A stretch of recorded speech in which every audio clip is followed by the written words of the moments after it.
This month's video is going to be all kinds of fun. We're going to reflect on some things that make Christmas special for a lot of us, and we're going to hear from some members about their favorite Christmas memories.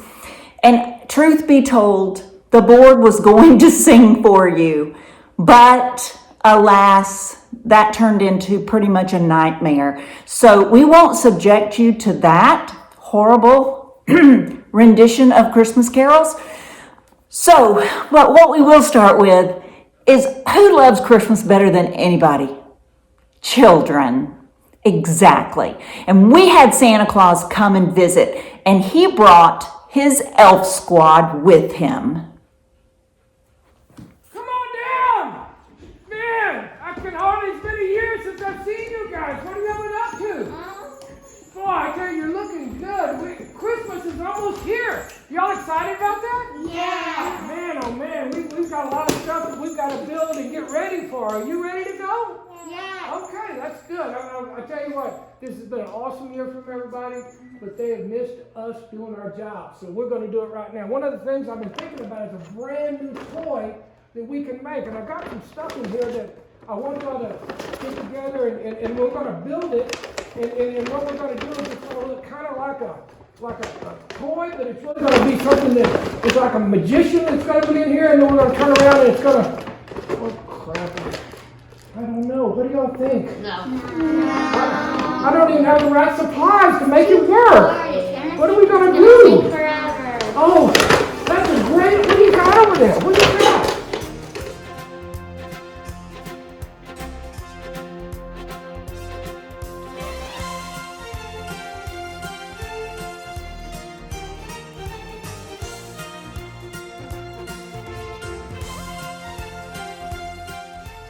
This is what we had in mind, actually. Oh, that is awesome. That is wonderful. Well, I tell you what, I know all the boys and girls are going to want something similar to this, so we've got to make a whole bunch of these. We've got to get to work, don't you think? Yeah. Okay. What we need some sweet things to go to the boys and girls at Christmas. So do y'all have any ideas on that? What? Candy canes for everybody. Candy canes. To not wear a mask. Can you wear a mask? That's a good one. Goodbye, Rhonda. Goodbye, Rhonda. I love that one. Joy. Joy. That's wonderful, sweetheart. Yes? Do you have one? Joy. Joy. That's another good one, too. Yes. Happiness. Happiness. Those are all great, great gifts. I tell you what. We wish you a Merry Christmas. We wish you a Merry Christmas. We wish you a Merry Christmas. And a Happy New Year. Sorry, Johnny. Hey guys, I got something special for you guys, and for all the work that you've done. Let's go in the other room and see what it is. You want to? Yeah. Let's go. Come on.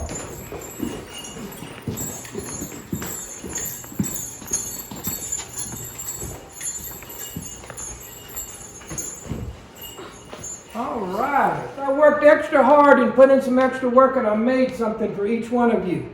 So I'd like for you all one at a time to go up and get your stocking. Okay, one at a time.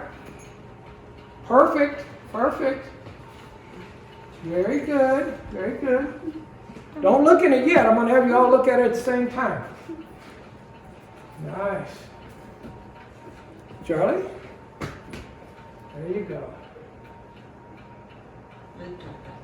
I got it, sweetheart. Here we go. There you go. All right. Now, let's all go open them up and look at them at the same time. That is some cool stuff, I guarantee you. Mrs. Claus worked hard to get all that stuff together. Merry Christmas, everybody. Thank you. You're welcome. Isn't Santa great? He just is so funny, so jovial and jolly. He really brings out the Christmas spirit in all of us. But you know, there's another story that has to do with Christmas, and actually it's the real Christmas story. We do enjoy the Santa part of it, but we wouldn't have the Santa part if it weren't for the birth of Jesus. Let's listen as Rhonda shares the story with the Elves. What is your favorite thing about Christmas? What? Being with family, Being with family, celebrating Jesus. celebrating Jesus. What else? Presents. Presents, of course. What else is so much fun about Christmas? Waking up your parents. Waking up your parents early in the morning. Very true. Who has gone to see Christmas lights? Is that so much fun? Yeah. Who has a beautiful decorated tree that you helped decorate? So much fun. Who has gifts under their tree? 2 out of 6, not bad. Y'all's parents maybe need to get on the ball a little bit, but with all that so much fun stuff to do, there's a real reason that we have so much fun at Christmas and we celebrate. Jesus. What about Jesus? His birthday. His birthday. His birthday. Do y'all know the Christmas story? Yes. Do y'all know the story of Jesus? Yes. A young woman named Mary. Mary lived in Nazareth. One day an angel from God gave her an amazing message. You are blessed by the Lord. You are going to have a special baby. He will be called the Son of the Highest. Mary was a little afraid, but she trusted God. She said, yes, I'm a servant of the Lord. Soon Mary and her husband Joseph had to take a trip to Bethlehem. It was almost time for Mary to have the baby. Joseph said, you can ride on the donkey, Mary. I'll walk beside you. When they got to Bethlehem, it was packed everywhere. There was no room at any hotels or motels or inns, so they had to stay in a stable, which is like a barn. This is where Mary had her baby. She wrapped him in swaddling clothes, that means tight blankets, and wrapped him up and laid him in a manger. Now, a manger is where usually baby animals' food goes. Blah. But it was just hay, so that was fine. And he was wrapped tight in the clothes. And Joseph said, his name is Jesus. Very good. What a sweet reminder of why we have the season of Christmas at all. Thank you, Rhonda. Thank you, Elves. Now it's time to hear from some of our members. They're going to share some of their favorite Christmas memories with us. So go get a cup of coffee or some eggnog, maybe. Come back, join us, and we'll be right here waiting to hear from our members. Hurry. Hi, I'm Vickie, and I was asked to share one of my favorite Christmas memories with everyone. And I was thinking, and no particular Christmas came into mind, so I thought I would just share something about Christmas that makes me happy and that I have to have every year. It kind of starts back to when I was 2 years old and my dad took me to the State Fair of Texas. And I don't remember this, but it's just what I've been told. And he was playing on the games in the Midway and won me a Santa Claus. And I've had the Santa Claus ever since. And I wanted to share with you a picture that has the Santa Claus, and also my grandmother had made me a stocking. And let me just show you the picture real quick, and then I can show you that they're still with me today. Anyway, here's Santa. He's still here, a little yellow, lost a couple of his things, but he comes out every year at Christmas. My own 2 children had Christmas pictures made with him every year. I did too, and now I'm trying to do the same thing with my grandkids. And my other thing is my stocking that my grandmother made me. She was a seamstress, and this is going on 60-something years old now. Anyway, those are the 2 things that I have to have out at Christmas with me. Hope you have a happy holidays. Good morning, everyone. I'm Pat Smith, and I'd like to tell you my favorite Christmas memory. It was 1953. I was in the 3rd grade, 8 years old, and before then I'd always been told that I was too young for a bicycle. However, this year, my mom said, it could be a possibility. So, kids wish and wish and wish. So finally on the morning of December 25th, we were told we were allowed to come into the living room, and there it was. Beside the Christmas tree was a beautiful blue, shiny, new bicycle with silver fenders. I was so excited. I ran into the living room, slipped and fell before I got to the tree. However, my mom said I always fainted, but I didn't. But my bicycle did faint onto the Christmas tree. Oh boy, what a mess. But I didn't mind sweeping up all the Christmas broken ornaments because I had my coveted, beautiful blue bicycle with silver fenders, and that was my favorite Christmas memory. Hey everyone, this is Robin Heisig. Carol asked me to give my favorite memories of Christmas. There's so many, but one that I came across that I was thinking about was when my mom and my aunt and a neighbor lady would get together right before Christmas every year and make their Christmas candy. And they would do divinity and pralines and peanut brittle. And just watching that whole process go down, it lets you know that timing was everything. So it's a good lesson for us for 2020. 2020 has not really timed out exactly like we wanted it to, but 2021 is coming soon, and I know it's going to be better. So Merry Christmas to all of y'all. Remember, Jesus is the reason for the season. Love you all and miss you. Hi, Rick Burnett here, longtime Frisco ISD employee. About 15 years ago, I started a tradition of buying my kids a book, and in that book I would inscribe my memories or my thoughts of their year and the things they've accomplished and what I felt was important about their world and their lives. I knew it meant a lot to me to write those things, but I never realized how much it would mean to them. Well, now I'm buying books and writing my thoughts for both my children and their spouses, as well as my grandson. I never understood or believed how much of an impact they would have on me, much less on them. It's such a pleasure every Christmas morning to watch them open the books, turn immediately to the inscription, see a few tears drip down a cheek or two, a smile come across a face, and them get up and come hug my neck. It's something that I'll continue doing as long as I can write. Thanks. Merry Christmas. Hi, Merry Christmas. This is Frances Justice. I've been a member of the Retired Teachers since 2006.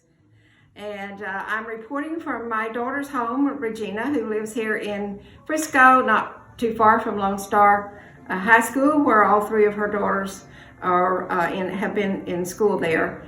And I'm supposed to tell you about one of my most unforgettable Christmases. I have several of them, but this is the one I want to tell you about is about a dream that came true. You know, I live in Texas. It doesn't snow much in Texas, nor does it ever snow on Christmas Day. And so for years and years, my dream never came true. And that was, I wanted it to snow on Christmas Day. And so when Regina was about in the 7th grade and the three boys were in their first years of college, we bundled up and packed up our kids and our clothes, plus including a box of homemade Christmas tree ornaments and one Christmas wrap gift for each of the family members. We put it all in the old Suburban and we headed to the Continental Divide in Colorado into a beautiful log cabin that was up on top of a mountain. And we would each day cross the Continental Divide and go down into Breckenridge so that the kids could ski each day. We were there about the second day, and we decided we needed to go find us a Christmas tree. Well, we certainly weren't going to go buy one when they were just all around us in the woods behind the cabin. And so, since we didn't know whether it was okay or not to cut down a tree in that area, we waited till just before dark. My husband, Charles, found an old rusty axe in the basement of the cabin, and he and Regina and I got in the car and drove a little ways down the road, and I stayed guard. I was the watch guard at the car, so I was to alert them if I saw anybody coming down the road. And so Regina and her dad went off into the woods with a rusty axe to try to find a tree. Well, they found a beautiful tree, but that rusty axe would not cut the base of that tree. And he chopped and he chopped and he chopped, and I got scared, and I was scared. It was getting darker, and I didn't know if somebody was going to come along and we were going to get in trouble. Finally, here they came with the tree, and the base of that tree was in the worst mess you ever saw. But they did finally get it cut down. So we took it to the house, and that night we string cranberries and we string popcorn onto strings, and then we wrapped, just like she's wrapped the tree here, we wrapped the tree in the popcorn and the cranberries strings. And then we got out the box of old homemade Christmas ornaments, and we finished decorating the tree. Oh, I forgot to mention, the base of that tree was in such a mess, we couldn't find anything that would hold that tree up. So my very creative and clever husband strung the tree from the roof of the cabin, and that worked wonders. And then we decorated the tree. And when it was finished decorating, I brought out the gifts for each family member, and we put them under the Christmas tree. Christmas morning, I got up early. First thing I did was walk to the window. I couldn't see a thing. I could only see white. I got my white snow Christmas all day long, Christmas Day. God is so good. Thank you. Hi, my name is Carol Bobineau. In December of 2004, I lived in Corpus, only a few blocks from the Gulf. My husband was at home under hospice care, and as hard as I tried, I could find very little Christmas spirit. And then on that Christmas Eve, a very rare storm occurred, covering everything with a thick layer of snow, more snow than had ever been seen in recorded history in Corpus Christi. Bruce's son was there visiting for the holidays, and early Christmas morning he turned his father's hospital bed around so Bruce could see outside the window. We opened the curtains, and Mike went into the yard and built a grand snowman for his dad. Bruce smiled and even laughed out loud when Mike threw a snowball at the window. Mike finished off the snowman with an old hat and scarf, and then he made a miniature snowman, and he brought it in to his father. We placed it on a cookie sheet, and we all watched it slowly melt inside the warmth of the house. It was like a foreshadowing of the coming weeks. It was sad to see the little snowman melt, but the happiness of the moment made it a special message for us all. Bruce continued to watch outside the window all day. We sang Christmas carols, and for one day the seriousness of his illness seemed to disappear. The snow had fallen all night, allowing us to wake up to a white Christmas. The snow remained that day, but was gone quickly by the next, and we were back to our mild December days. Bruce died 25 days after what became known as the South Texas Christmas Miracle of 2004. But the most lasting memory of that day were the smiles and laughter that filled our home. I will forever be thankful for this unusual event and how it changed the way we looked at life from that day forward. Thank you. We're so glad you could join us for our Christmas program this month. Thank you so much for being here, and we hope that you all have such a great Christmas, and that everybody stays well, and that we see you healthy in 2021. Merry Christmas, everybody. Merry Wish you a Merry Christmas. We wish you a Merry Christmas. We wish you a Merry Christmas and a Happy New Year.